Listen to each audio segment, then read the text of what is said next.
강지한의 코인 정보방 무료로 입장하실 분들은 하단 링크를 통해 참여 가능하십니다. 안녕하세요. 오늘의 코인 뉴스 강지한입니다. 오늘 보실 종목은 이더리움 클래식 종목인데요. 최근 코인 시장의 움직임이 연일 하방 압력을 받고 있는 모습입니다. 현재 거래 대금 역시 지금 많이 줄어들어 있는 모습입니다. 최근 이러한 장세가 유지되고 있는 모습은요. 그레이 스케일 말 비트코인의 매도 압력이 지금 진행되고 있습니다. 지금 몇 주간 지속 전망인데요. 그에 따라서 매도 압력이 여전히 유지되고 있는 상황에서 현재 거래량 역시 나와주지 않고 있는 모습입니다. 추가적으로 변동성이 많이 만들어지는 장세이기 때문에 투자자들도 투심이 위축되어 있다라고 보시면 되시는데요. 최근 비트코인 현물 ETF 출시 6일차, 오늘은 7일차인데요. GBTC의 유출액이 총 28억 달러를 기록하고 있다라고 합니다. 우리나라 돈으로 3조 7,500억 원이라는 막대한 자금이 유출됨으로써 비트코인 매도 압력이 높아졌다라는 거죠. 앞으로 추가적으로 50에서 100달러 규모 정도 더 추가 유출이 발생할 수 있다라고 합니다. 그렇기 때문에 현재 시장은 매도 압력이 지금 매우 높은 수준에 있기 때문에 이더리움 클래식 가격 역시 해당 34,000원 라인 단가의 서포트 라인을 지켜주려는 움직임 만들어주고 있는 모습인데요. 제가 이전 영상에서도 말씀드렸듯이 해당 34,000원 여기를 이탈하는 신호가 나타난다라고 하면 32,000원 라인까지는 내려와 줄 수 있다라고 말씀드렸었습니다. 어제 날짜 영상입니다. 이더리움 클래식 지금 현재 하락 흐름 만들어줄 수 있는 부분 말씀드렸습니다. 영상에서 뭐라고 말씀드렸는지 한번 보여드리도록 할게요. 여기에서 지지를 형성할지 아니면 더 추가적으로 내려와 줄지 조금 더 지켜보셔야 되는 부분이 있고요. 만약 여기에서 더 추가적으로 미끌린다면 하단 여기 어디죠? 바로 32,000원까지는 더 추가적으로 내려와 줄 수 있습니다. 또 영상에서도 말씀드렸듯이 어제 날짜로 32,000원까지 추가 하락 가능성에 대해서 말씀드렸습니다. 그래서 실시간으로 제가 운영하고 있는 이 코인 정보방에 입장하셨던 분들은 해당 라인 이탈하는 신호 확인 후 하단 32,000원 라인 단가에 예약 매수가 잡고 모두 안전하게 진입하셨습니다. 지금 현재 이더리움 클래식은 보시면요. 지난 시간 하락 흐름 만들어내줬던 부분에서 정확하게 31,940원, 32,000원 라인까지 찍고 다시 끌어올려준 모습이다라는 거죠. 그렇기 때문에 앞서 말씀드렸듯이 해당 34,000원의 서포트 라인을 만들어 주려고 하고 있다라고 말씀드렸습니다. 해당 여기에서 지지를 받아준다라고 하면 여기를 이탈하는 신호가 나와줬을 때가 우리에겐 절호의 매수 기회다라고 말씀드리고 있는데요. 지난 시간에도 이렇게 50% 상승 흐름을 만들어내줬던 건 이더리움 ETF 승인에 대한 기대감 때문이었습니다.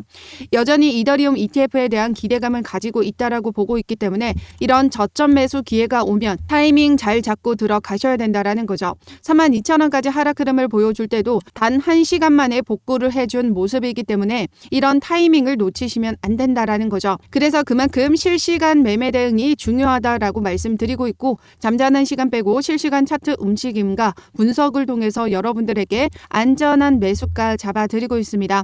하락 신호와 이탈 신호 나타나게 되면 비중 조절까지 잡아드리고 있으니까요. 이런 실시간 매매 대응 자료 받아보고 싶으신 분들은 상단의 전화번호 010-6531-7908번으로 숫자 0번 보내주시거나 문자 보내기 힘드신 분들은 하단 더보기 클릭하시면 제가 운영하고 있는 코인 정보방 무료로 입장 가능하십니다. 어떠한 금전적인 요구 절대 하고 있지 않으니까요. 여러분들은 구독과 좋아요 꼭 한 번씩만 눌러주시면 감사하겠습니다. 그럼 최근에 이더리움 클래식이 50% 상승 흐름을 만들어내줬던 이더리움 ETF에 대한 기대감 그리고 덴쿤 업그레이드에 관련해서 말씀드리도록 하겠습니다. 최근 JP모건이 이더리움 ETF 승인에 대해서 낮은 가능성을 보고 있다고 하는데요. 그 이유와 앞으로 이더리움 ETF가 승인될 수밖에 없는 이유에 대해서 말씀드리도록 하겠습니다. 기사를 보시면요. JP모건이 고객들에게 보내는 메모에서 SEC가 5월까지 이더리움 현물 ETF를 승인할 가능성은 50% 이하라고 전망했습니다. 그는 이더리움이 22년 작업증명에서 지분증명으로 합의 메커니즘을 전환하면서 SEC가 증권이라고 간주하는 여러 알트코인과 비슷해졌다라고 주장을 했는데요.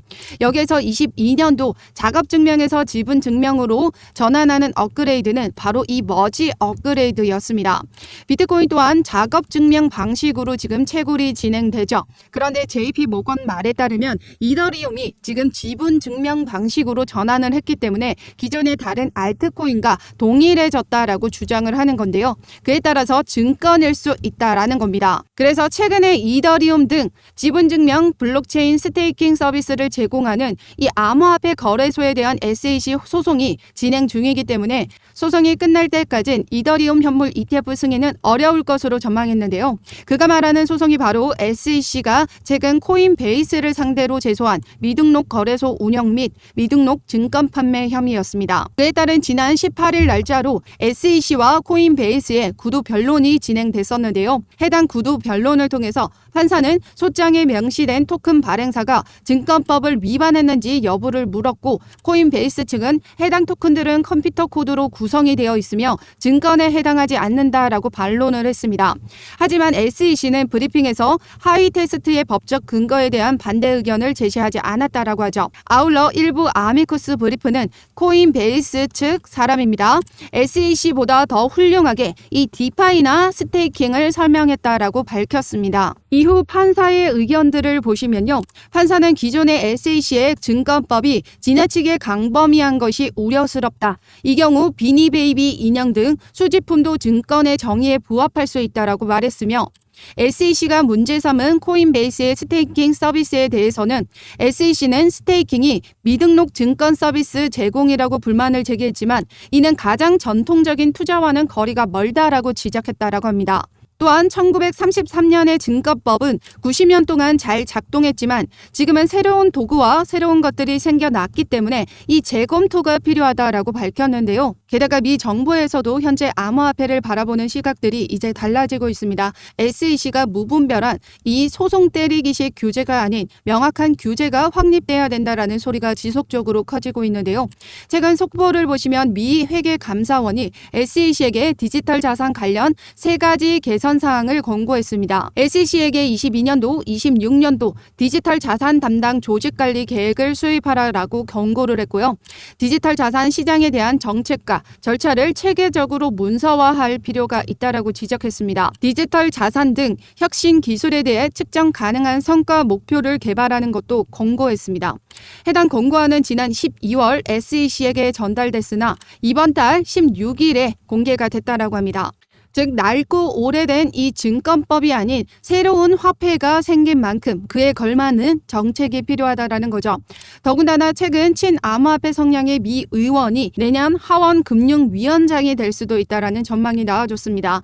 이런 친암호화폐 성향의 의원이 미 하원 금융위원장을 맡게 된다면 SEC의 과도한 규제와 이런 부분을 제지할 수 있다라는 거죠. 즉 JP 모건이 주장한 건 이 코인베이스와의 소송 내용으로서 이더리움 ETF가 승인이 늦어질 것이라는 전망이긴 한데, 코인베이스와 SEC와의 소송에서도 코인베이스가 우위를 가져갈 것이라는 전망입니다. 판사도 SEC보다는 코인베이스 측의 긍정적인 발언을 한 부분과 전적으로 여러 소송에서 패소를 진행한 이 SEC에겐 부정적인 발언을 했죠. 그러면서 최근 블룸버그 애널리스트는 코인베이스가 SEC와의 소송에서 승소할 확률을 70%로 전망했습니다.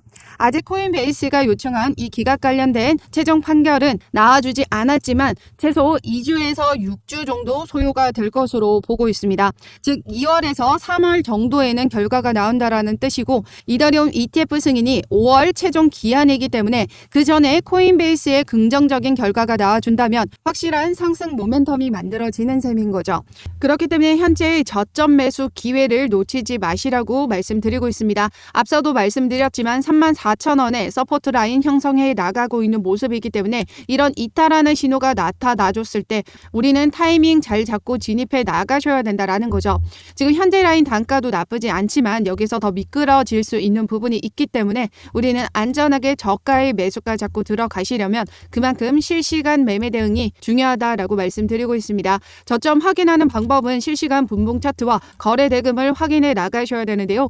지금 현재도 여기 34,000원 라인 단가 지지를 받아주려 하고 있죠. 이런 이탈 신호가 나타날 때마다 부분적으로 우리는 비중 조절해 나가시면서 물량 확보해 나가셔야 된다라고 말씀드리고 있습니다. 지금 현재도 다시 이탈하는 신호 만들어주려는 움직임 가져가고 있거든요. 그렇기 때문에 이더리움 클래식 현재 라인 단가에 그냥 섣불리 들어가지 마시고요. 제가 잡아드리는 안전한 매수가와 비중 맞춰서 들어가신다면 확실한 수익 만들어 가실 수 있습니다.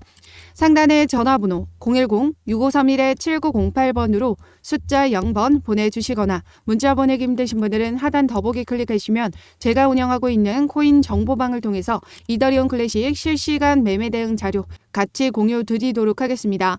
이더리움 클래식뿐만 아니라 장기 종목, 단기 종목 같이 공유 드리고 있으니까요. 어떠한 금전적인 요구 절대 하고 있지 않습니다.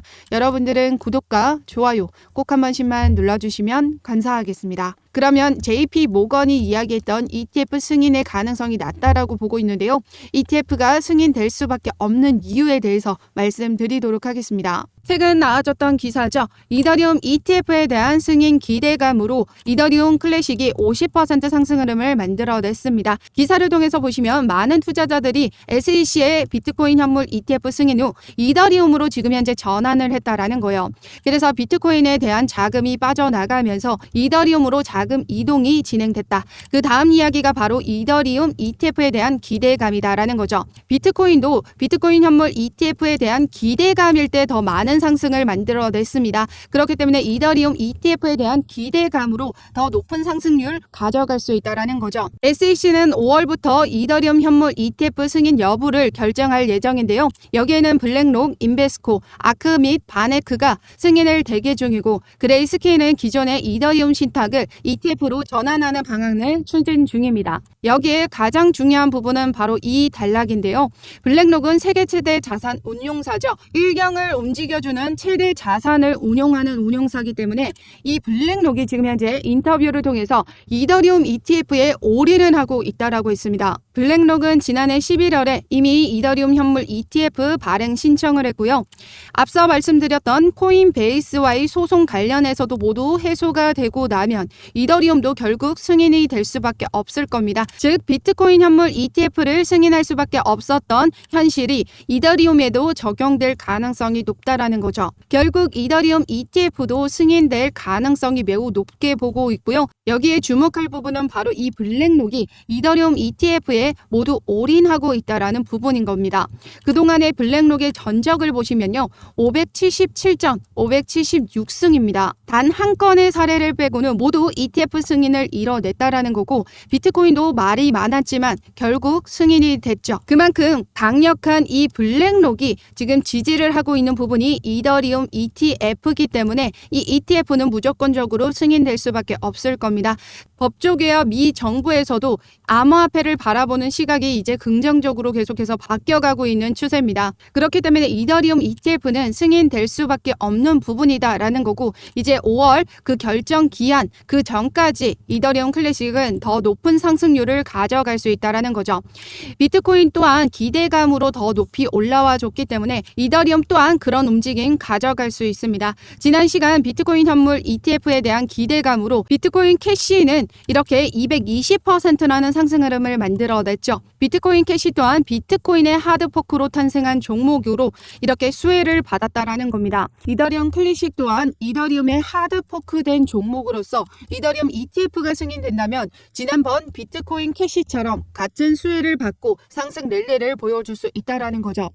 게다가 이더리움 클래식이 더 높은 상승률을 보여줬었던 바로 머지 업그레이드 때를 보시면요. 230% 급등을 만들어냈습니다. 앞서 말씀드렸지만 작업 증명 방식에서 지분 증명 방식으로 전환을 하면서 기존의 작업 방식을 채굴하던 이 채굴자들은 이더리움 클래식으로 몰려들 수밖에 없었다라는 거예요. 또한 18일 날짜로 이더리움이 덴쿤 업그레이드를 완료했었죠. 이 덴쿤 업그레이드는 단 한 번으로 끝나는 업그레이드는 아니고요. 이번에 18일 날짜로 진행됐던 건 골리 테스트 넷에서 댕쿤 하드포크가 완료가 됐습니다. 앞으로 남아있는 일정은 세폴리아와 홀스카이에서 댕쿤 업그레이드가 남아있습니다. 나머지 이 테스트 넷에서도 성공적으로 마무리가 된다라고 하면 이더리움의 기존의 가스 수수료와 네트워크 보안 개선이 완료가 되는 부분이기 때문에 기존의 생태계에서 더 확장이 된다라는 말이 되는 거거든요. 그렇기 때문에 트랜잭션 또한 증가할 수밖에 없습니다. 최근 솔라나가 이더리움보다 더 높은 상승률을 기록할 수 있었던 건 트랜잭션이 최고치를 기록함에 따라서 높은 상승률을 만들어냈었다라는 건데요. 이렇게 10월 솔라나의 트랜잭션은 5억 2,800만 건을 기록하면서 15개의 블록체인 중 1위를 기록했다라는 거죠. 그러면서 솔라나의 10월 가격 움직임이 어땠냐면요. 10월부터 꾸준히 우상향을 하면서 1000% 급등을 만들어내줬다라는 거죠. 그렇기 때문에 지금 현재 이더리움 클래식은 이런 댕쿤 업그레이드를 통해서 더욱더 생태계를 확장시키면서 트랜잭션 증가를 만들어낼 거고 가격 상승 흐름을 만들어낼 수 있다라는 겁니다. 그렇기 때문에 현재의 저점 매수 기회를 놓치지 마시라고 말씀드리고 있는 거죠. 그래서 상단의 전화번호 010-6531-7908번으로 숫자 0번 보내주시거나 문자 보내기 힘드신 분들은 하단 더보기 클릭하시면 제가 운영하고 있는 코인 정보방을 통해서 이더리움 클래식 실시간 매매 대응 자료뿐만 아니라 장기 포트폴리오와 단기 포트폴리오를 같이 공유 드리고 있습니다. 어떠한 금전적인 요구 절대 하고 있지 않으니까요. 여러분들은 구독과 좋아요 꼭 한 번씩만 눌러주시면 감사하겠습니다. 그럼 지금까지 영상 끝까지 시청해 주셔서 감사하고요. 오늘도 여러분들의 안전한 투자 기원하면서 오늘 영상 여기서 마치도록 하겠습니다. 감사합니다.